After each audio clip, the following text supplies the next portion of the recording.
تتعدد الأسماء وتسجل الترشيحات لرئاسة إيران في صورة تنسي المشاهد لوهلة أن الكلمة الفصل لا تزال في يد المرشد الأعلى علي خامنئي. أكثر من 1600 شخص من بينهم أكثر من 130 امرأة قدموا ترشيحاتهم، لكن هذه الترشيحات لا تعتبر قائمة في ظل الفحص الذي يجريه مجلس صيانة الدستور، إذ يقيم المجلس كفاءات المرشح السياسية والإسلامية حتى يقبل ترشيحه الأولي في لائحة تضم الأسماء النهائية المرشحة للرئاسة.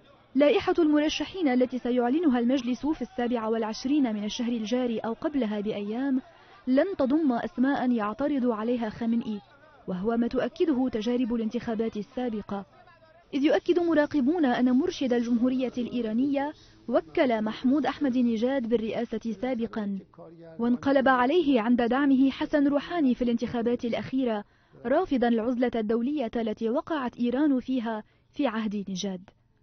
ولطالما أشار متابعو الملف الإيراني إلى أن الانتخابات تعتبر شكلية يحدد المرشد الأعلى نتيجتها مسبقا.